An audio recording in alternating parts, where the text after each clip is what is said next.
On tonight's Crossfire, we'll talk about the Red River rivalry and if Texas can compete with Oklahoma. And we'll also discuss our MLB playoff MVP favorites and also debate who is going to be the next dynasty in the WNBA. All of this and much more on College Crossfire. Keep going, No intro? All right. Good evening, live from the HSM for another episode of College Crossfire. I'm your host, TJ Krolitz, and we can't wait to get this show started. But before we do that, I want to share that today's show is brought to you by Cap Metro, Austin's transit system. We connect you to work, school, play, and everywhere in between. So plan your ride at capmetro.org. For those who have never tuned in before, here are the rules for tonight's show. There'll be 3 rounds containing 3 questions each for every round. I'm going to dish out points in the amounts of 3, 2, and 1 based on our contestants' answers. Whoever has the most points from their answers by the end of the 3rd round will be crowned as this week's College Crossfire champion and will get the return for our next episode. But there's a catch. Everyone must know before we begin our 3rd and final round, better known as Rapid Fire, is worth double the points, meaning no lead is safe. Also, our contestants have not yet been able to see or prepare for these questions whatsoever, so they'll have to think on their feet and come up with their idea of the best possible answer. If there's a tie, don't worry. I have a bonus question ready that will help determine our Crossfire champion. Now that we finally reviewed the rules, let's introduce our contestants. And on first base, she's returning after a win on last week's College Crossfire. Please welcome Penelope Fleming. I'm excited to be back, excited to defend my crown. All right, looking to make it 2-0. And on second base, looking to stop her from making it 2-0. Also, or making her first appearance on College Crossfire, everyone welcome Nat Sheldon. Hey guys, I'm excited to have our first all-girls show of the season and really just talk sports with the girlies and show people that we can, in fact, do that. Good way to open the show up. And on third base, also making her first College Crossfire appearance and was a last-second add to the panelists, so we appreciate you doing that. Please welcome Parker Keston. Hi, I'm excited to be here. No trash talk because I haven't won yet, so we'll see how it goes. Hey, gotta prove it first. And now that we've introduced our contestants, it's time to begin the game. The first question I have for you guys. Well, for the first time in 3 seasons, the Texas Longhorns football team is unranked in the AP poll. After a crushing defeat to the Florida Gators this past weekend, now with their backs to the wall, Steve Sarkisian and co travel to Dallas to face off with the number 6 ranked Sooners, who are hoping to get their quarterback John Mateer back. It's kind of looking like he will now off of today's news. But while we still really don't know officially who's going to be under snap for OU, we know that this game is filled with emotion and anything can happen. So with the best estimate, tell me your score prediction for this year's Red River rivalry and why you think it'll go that way. Penelope, the defending champ, you start off. So I think that Texas just barely escapes this one. My final score prediction is 24-21. I think Texas is going to win because it's a must-win. You just can't not if you're Texas because, with 2 losses under your belt already, they're respectable losses. And I feel like every week Texas is kind of like getting a little bit more comfortable. You can tell with the offense. It just hasn't been clicking overall, but I think it's do or die now. So I think instincts are really just going to set in and it's going to be low scoring, but I think Texas is going to get the job done. Yeah, like I said, backs to the wall. They got to play desperate, got to get those explosive plays. I got to ask, though, real quick.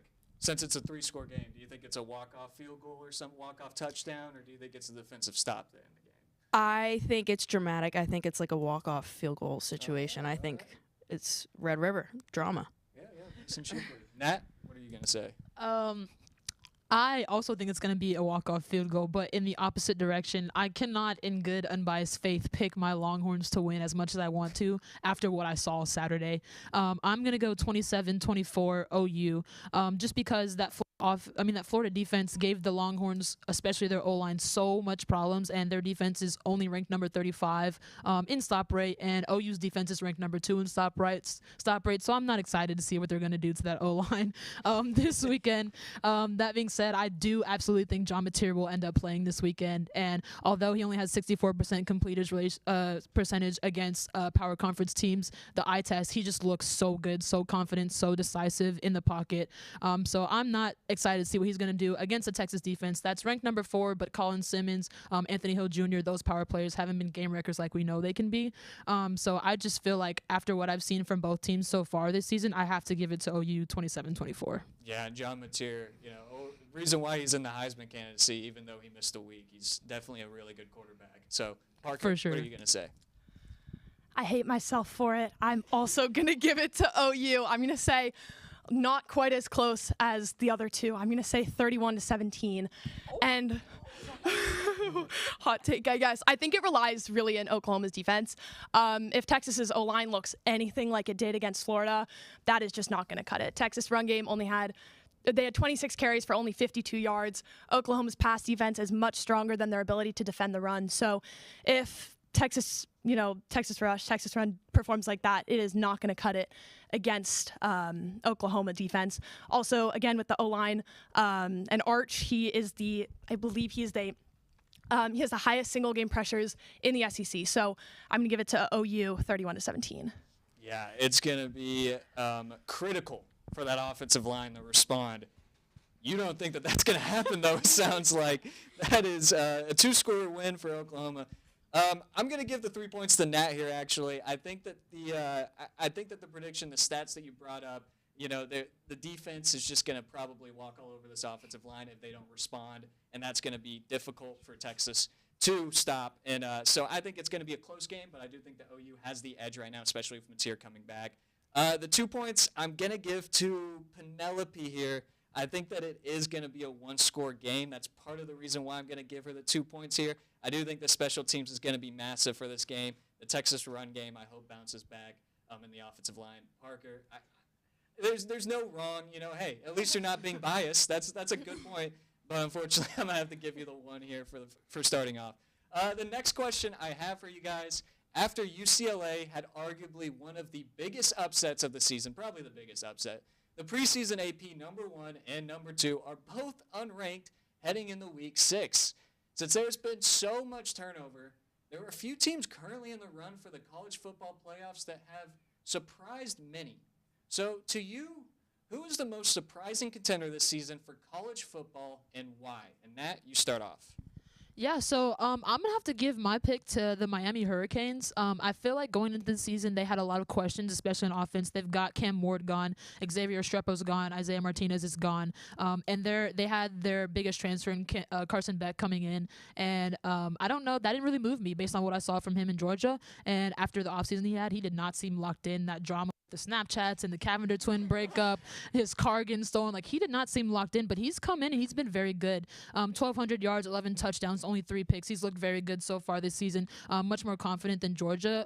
Carson Beck looked. The Canes have swept all Florida teams so far they've played this year. They had a big win against Notre Dame early this year. I think the bulk of their schedule is behind them. They may not see another ranked opponent this entire rest of the season, so I think all they have to do is win the ACC to make the playoff, and I think they are very much capable of doing that. So yeah, Miami Hurricanes has for sure dominated. They own the state of Florida now. They can say that, and yeah, I think Carson Beck just needs to stay off Snapchat.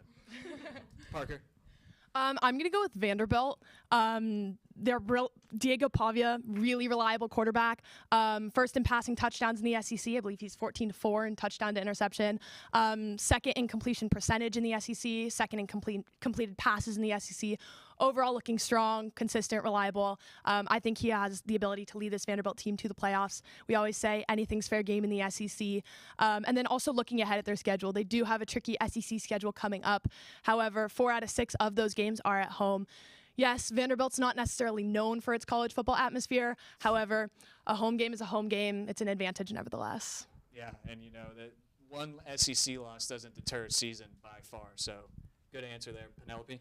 So I'm going to go with Texas Tech for being the most improbable right now because they have absolutely blown everybody that they've played out of the water by minimum of 24 points. And it's not like they've played absolute nobodies. I mean, their game last weekend against Houston, they were undefeated coming into that game. Like, I think they're looking very solid on all fronts, especially with that defense is top tier. And don't sleep on them, because I don't think they're just like a good Big 12 team anymore. I think they're very solid, just flat out college football team, period. I think their defense is going to carry them a long way, and the money that they spent in the offseason is really showing. But even then, there's always questions, because it doesn't mean you buy all the players and then it clicks automatically. I think they have really good coaching, and I am excited about them.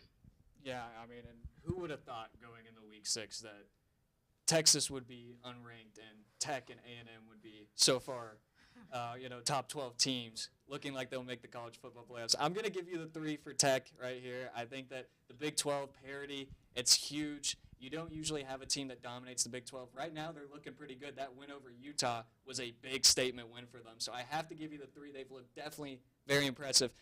I'm going to give the 2 to Miami here. I do think that they were I do think that they were expected to be very competitive, obviously. They're ranked in the top 10 preseason, but those wins have been very impressive. Carson Beck has looked like a very good quarterback. So I'll give you the 2 here. Vanderbilt, another great answer. I just think that with the other 2 answers, Vanderbilt, still a very good surprising team, but they were ranked last year. I think they're still ranked now, right? I think that lost. So they're doing pretty good. So great answers all around here. Going into this next question, the volleyball team is now 13-0. We do know now, we can confirm that Texas beat Tennessee tonight at Gregory Gym, and that has led them to be one of 2 teams left in the nation to be undefeated, with Nebraska being the other team. So the Longhorns, they've taken on some pretty mighty foes now, and they've taken them down each time. To you, what is the best win so far this season for Texas, and why? And Parker, we'll start with you. Give me Texas versus Stanford. I think, obviously, if we look at the scoreline, closest game this season, Stanford came back from 0-2 in the sets. Texas saved 3 match points. If we look at the stats, Tori Stafford, power player, undeniable, 18 kills, 10 digs. I believe it was her second or third. I believe it was her third double-double in 4 games. Just Texas-Stanford, I think it shows grit, resilience, undeniably the best win of the season so far. In front of the Moody crowd, too. That was a very impressive win. Penelope. I am going to go with their win over Louisville back in September, because they are proven to be right behind Texas right now. They're ranked at number 5, and just the fashion in which Texas came back and won that game, because it went to 5 sets, and it felt like the whole time, even though they kind of went back and forth winning sets, I feel like Louisville was just in control most of that game, and the way that we came back when it mattered most, and 4 out of the final 6 points in the 5th set were ours, and we just locked in when we needed to. So I think just the way that we won that game and the way Louisville is ranked now is why that's the best win. All right, yeah, Stanford and Louisville, definitely very strong victories. There is a lot of them this season so far. So Nat? Unfortunately, I also had Stanford as their best victory. Obviously, the Stanford coming back from down 2 sets was a big problem for the Longhorns. You expect them to be rattled, especially after last season where they struggled to win games that went to the 5-set often. Only 2 wins in 5-set games versus 4 losses in 5-set games. That was a huge question mark on whether they would be able to this season to overcome something like that. And they were able to get it done. So I think that win, especially how their season has gone with them sweeping every opponent that they've played, especially ranked opponents, it showed that they are able to win those close matchups and not be shaken and still show that resilience, even if they do drop a couple sets. So I'm going to give it Stanford as well. Yeah, and I agree with you two, that the Stanford victory, I think, was probably the most impactful win that they've had this season, especially, again, being in front of that Moody crowd.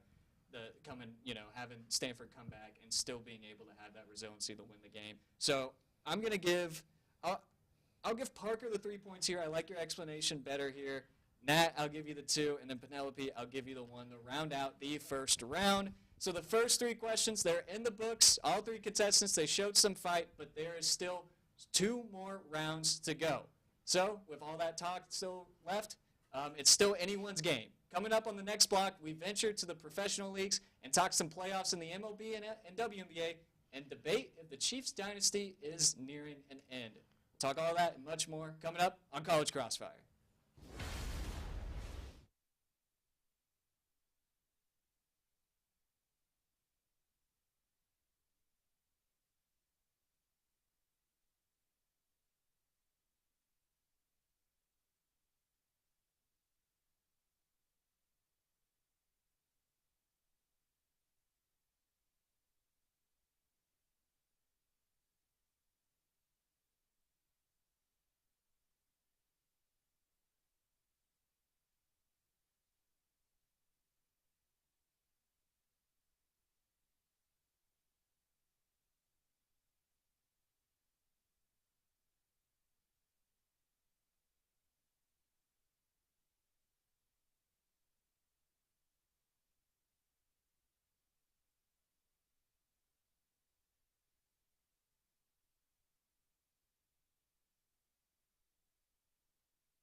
Welcome back to College Crossfire. After one round, we got a really tight score here. We got Nat leading us off here with 7 points, Penelope just trailing behind at 6, and Parker right now in last at 5. But very close game, still a lot to go, and once again, just an overall great first round from this panelist crew. But it's time to transition to some other topics in the world of sports and begin round 2. So, question number 1.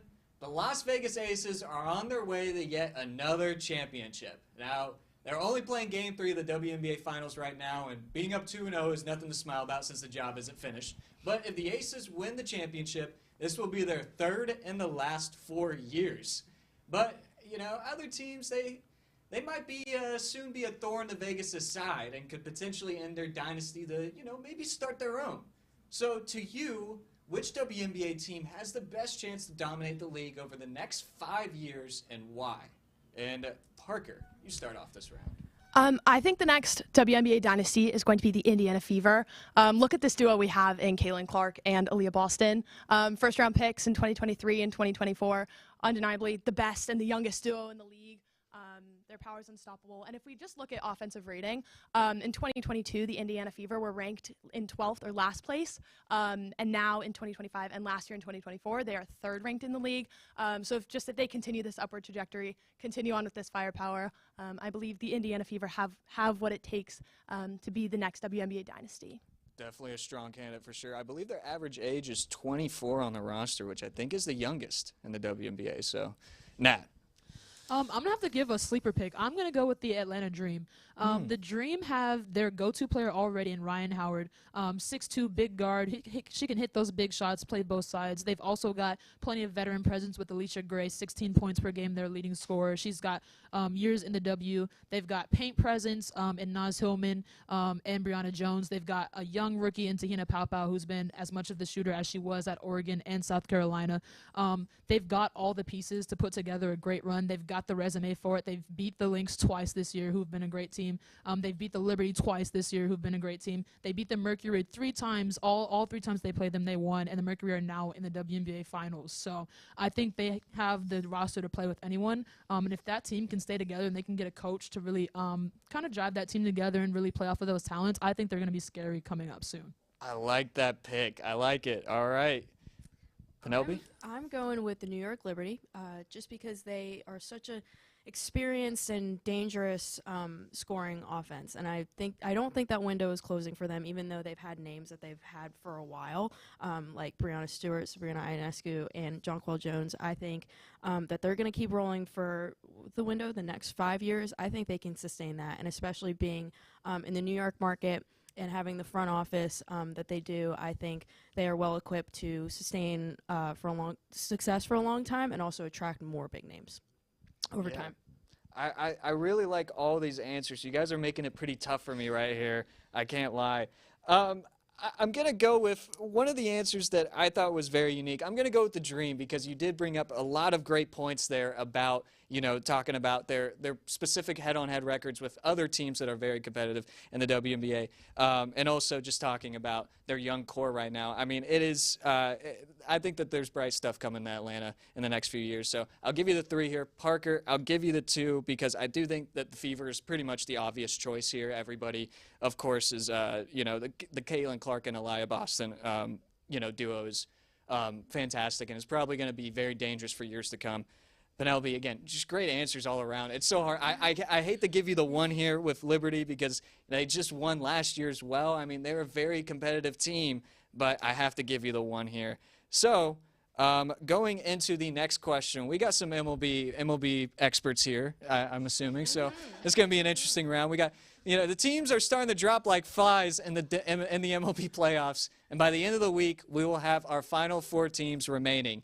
With the playoffs running for over a week, there have been plenty of players that carry their team to victory and become a hero for their city and club. To you, who is the playoff MVP right now, and why? And Nat, we'll start with you. So I'm gonna have to give it to Teoscar Hernandez from the Dodgers. He's just topping the charts in literally everything. He's got 3 home runs, which is topping the charts, 9 RBIs, which is topping the charts. He's 4th in sluggers and like 10th in batting average. So he's just been, the stats say it, the eye test says it, like he's just been the best player for the Dodgers this postseason so far. And he's a huge reason why they walked their way through the first round, and he's a huge reason why they're up 2-0 on the second-seeded Phillies right now. So everything just points to Hernandez. Yeah, 9 RBIs in 4 games is not easy to do. That is a very impressive stat line. Penelope. So I'm like scanning my brain for everything you didn't say about that, because I had the same exact answer. So yes, he's very, very good. he's leading the league in RBIs, home runs, and base.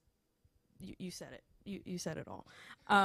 But yeah, so he's been great, and I think he's the reason why he's been consistent all year, and he's had a lot of momentum going into the playoffs right now because of when they just played the Phillies in Game 1, it was due to him why they went up. I think it was 5-3 they won that by, because of his 3-run home run. So he is not only like stats wise, but also just like making the moves. Yeah, he definitely had a clutch play Game 1. Parker?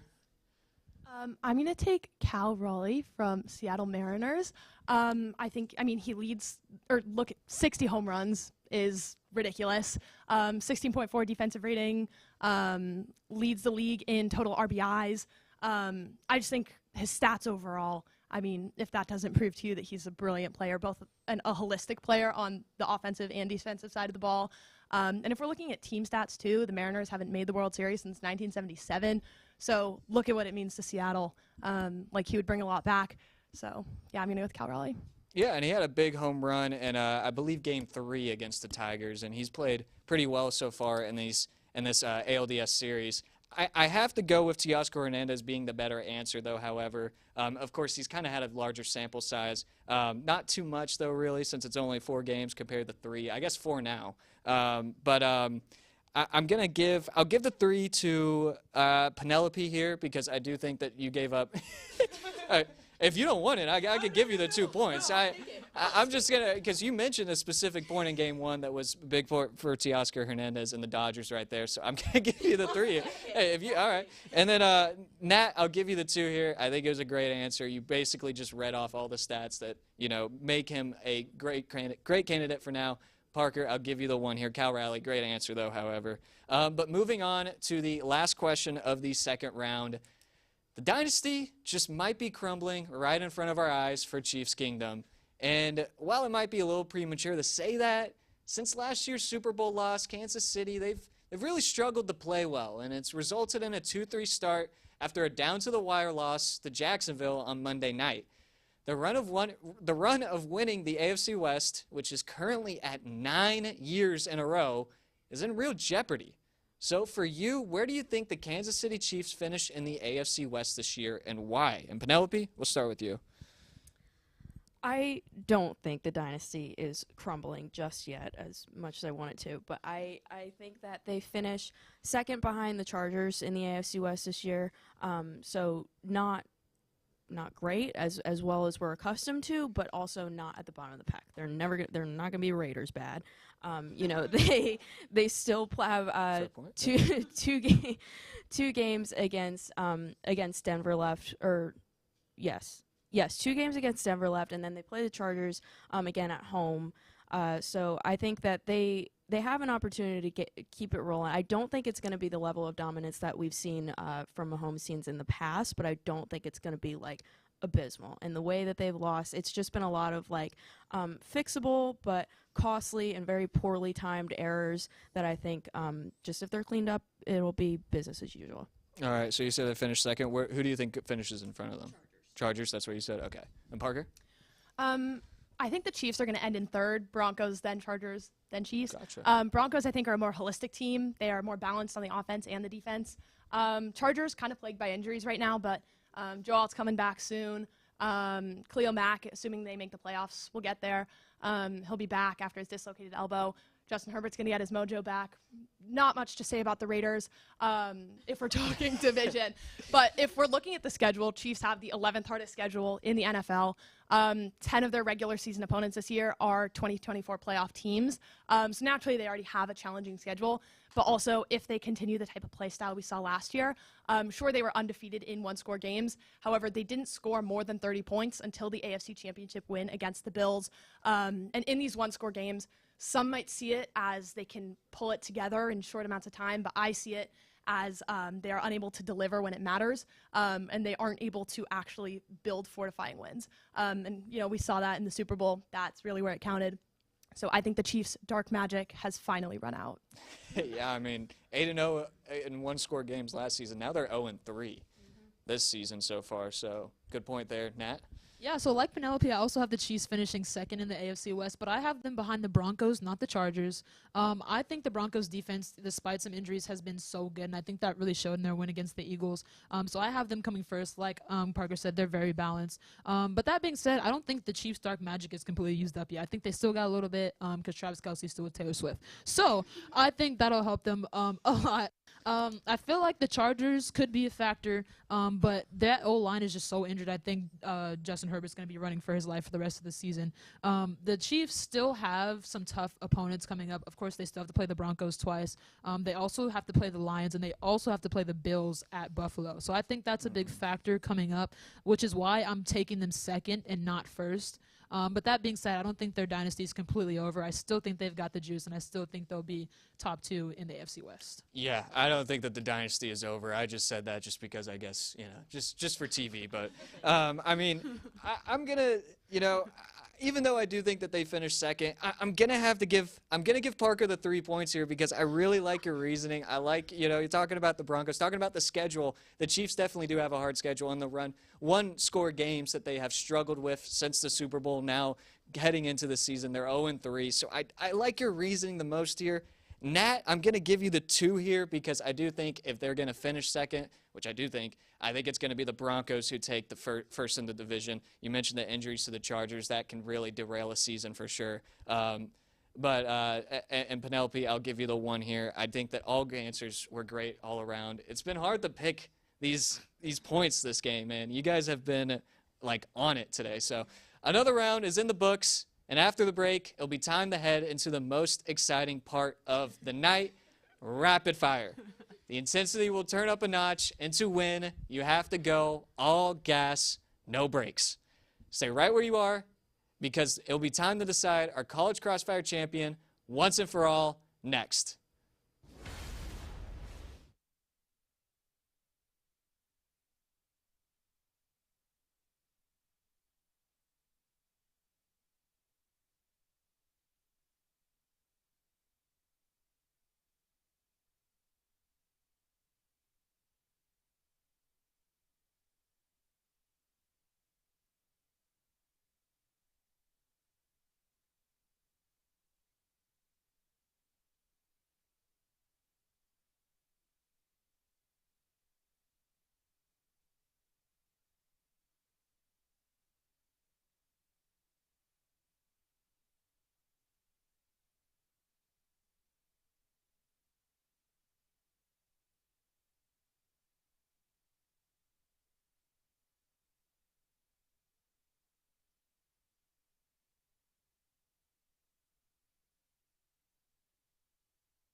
Welcome back in the College Crossfire. After round 2, we still got a really tight game. Nat right now is in first place in the driver's seat with 14 points, and Penelope and Parker tied for second right now with 11 points. So we have 2 blocks down, and only one remains rapid fire. This next round is for it all. Once again, the points are doubled, and the panelists have not prepared for these questions whatsoever. So it's going to be all gas, no breaks from here on out. So let's get right into our first question. Y'all ready for some rapid fire? Sure. All right. Last week, the NFL community appeared kind of split on the decision to have Bad Bunny as a Super Bowl halftime performance for this season. So my question to you is, if you were the NFL commissioner, who would you choose to be your Super Bowl halftime performer for the next season, and what makes them the perfect fit for the event? And anyone can answer at any point. Justin Bieber. I have had Bieber fever since I was born, and I have no idea why it hasn't happened yet. I can't believe you've got to think that he would be asked, just with the talent that he has, singing-wise, dancing-wise. He can just do it all. I think he could bring out some amazing guests, like, talking about bring out some Usher. Who else could he bring out? Drake. Like, he could really just be the center of such an insane performance, and I would love to see that. All right, yeah, Justin Bieber. Personally, not my choice, but I respect it. I think that's a good answer. Give me the man for Toronto, Drake, Drizzy, Six God himself. Do you know how funny it would be for them to just have a Kendrick Lamar halftime show and to bring Drake on this year? Everyone knows a Drake song. He could bring on Nicki. He can bring on Beyonce. Like, he has songs with literally everyone, and it's just bangers after bangers. So give me Drizzy. He's got to be my choice. I think that's a pretty solid choice. That'll definitely get the people talking. Give me Mr. Worldwide himself, Pitbull. You've got Fireball. You've got Pitbull's other songs. Like, he has all the guests. He's got Kesha. He's got Nelly. And the other guests. Like, just give me Pitbull. I think he can bring in a crowd. I think he's got the guests. He's got the star power. He's got the energy. Yeah, you don't even need to bring up the guests. As soon as you brought up Fireball, I think that's a great answer right there. I didn't even think about Mr. Worldwide. Where even is the Super Bowl this year? Is it Miami? San Francisco. We're way wrong here, but if it was Miami, it would be perfect. Next question. The Longhorns athletic department wouldn't be anywhere they are success-wise if it wasn't for the women's sports teams that have continued to dominate in each of their leagues. There are plenty of women's athletics teams on the 40 acres that have been incredible these last few years and don't seem to get the recognition they deserve for their success. So, to you, what Longhorn women's athletic team are you most excited to watch this year? And you can answer volleyball or soccer since they still have a decent amount of season left. I don't know why you would answer soccer, but you can answer volleyball. But, again, anyone can go whenever. I'm going to go with the obvious answer, but it is volleyball because they're amazing. They're undefeated still. It's just been incredible to watch, especially with some tough losses on the football side of things. I think knowing that we can always have a place to turn to with them is just fantastic.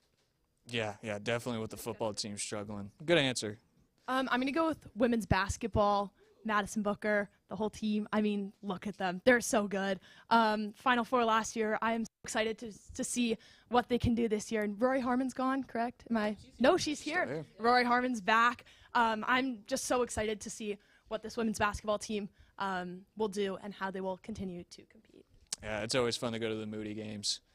You know, a basketball girly, but she said that already. So give me women's cross country, man. The last time that they won the national championship was in 1986, but they were back for the first time since then last season. And we've got senior Elizabeth Pickett, who's running some crazy times this year. We've got freshman Lily Fawcett, who's been crazy this year. And it's really looking like they could possibly bring a championship to the women's cross country team for the first time since 1986. So I'm super excited to see if they're going to be able to pull that out this year. So give me women's cross country. You know, cross country. That's I was not expecting that. I was kind of expecting somebody to go with softball at least, defending national championships. But, I mean, hey, honestly, those are some great answers, though. We got to move on to our last question of rapid fire. And we'll see. This question's for all the marbles, basically. So this weekend, I'm hopefully right to say that everyone here will be going to the State Fair of Texas, not just for the fair, but for the Red River rivalry, of course, against Oklahoma. I'm assuming all of you guys are going, right? All right, that's good. That's good. I know for a fact that I'll be there. This is my 4th year taking the lovely and scenic drive up I-35 to Dallas for the game. But personally, I must admit, I've never really cared for the state fair and the food. Now, I don't know how enthusiastic you guys are about the state fair food, but it is an annual question to ask on Crossfire. So to you, what is the best state fair food and why? Okay. I'm going to preface this by saying I've only ever been to the state fair one time, and the one time I went, I got food poisoning. However, I'm going to give This it is to... not a good question. Then. I know. Sheesh. I'm going to give it to those gigantic turkey legs that they have because they're just so over the top and everything is bigger in Texas. And I feel like, meat, it being huge, that's just such a Texan thing for the Texas State Fair. So give me the giant turkey leg. Yeah, I wonder how much that is. It's got to be like at least 20. Yeah. At least 20. Yeah. Yeah. This will be my first time at the Texas State Fair, and honestly, one of my first Not times missing in, much. yeah. In my opinion. I'm excited to see what it's about. I am not a big amusement park person but because I'm not big on rides, but what I always get excited about is the food. And my favorite fair amusement park sort of food would be fried Oreos, because Oreos in general are just my favorite food of all time, and then you put them in grease and fry it. I mean, what are we talking about? It just can't get any better than that. It is a treat. So, yes. I think you know who has good fried Oreos? Pluckers, right? I think that they have it there. Good stuff. Better than their fried Twinkies, which is always the free appetizer for some reason. Parker? Look, I've never been to a state fair, period. I'm just going to go with funnel cake. Why not? If you're gonna be at a state fair, might as well just commit to the bit. Just get everything fried, load it up with the ice cream, the whipped cream, the toppings. Just give me everything. And also, funnel cakes have a fun little shape. They're kind of curly and it's cute. Yeah. You can't go wrong with funnel cake. I must admit that is, in my opinion, probably the best state fair food. But we had a lot of great moments tonight, and it's been a blast. But unfortunately, I have ran out of questions, so it is time to declare our champion. And so this week, the College Crossfire champion is, we get a drum roll, ended up running away with it in rapid fire. The winner is Parker Keston. We have time for FaceTime? Go ahead, Parker. Oh my gosh, I'm actually really surprised. I wasn't doing so well in the first round, so I'm very proud of myself, and I'm excited to be back next week. Yeah, bounce back. Congratulations. Late add to the panelist show again, might I add. So thank you for having me. Coming back and, having a day to prepare. Pretty impressive from you. Congratulations. This was an impressive show from all of our panelists, especially our winner, Parker. So that'll wrap things up for us here on College Crossfire. Thank you to everyone who makes this show possible, from the contestants to the in-studio personnel, all the people in Master Control, especially our executive producer, Gabriel Silva, and to you, the audience. Thanks for watching. Remember to tune into our other shows here at TSTV Sports, which include the 1-0 Sports Show on Friday at 11 and College Press Box next Tuesday at 6. We're glad you joined us here for College Crossfire and hope to see you next Wednesday at 9. This has been TJ Krulowitz. Have a great night.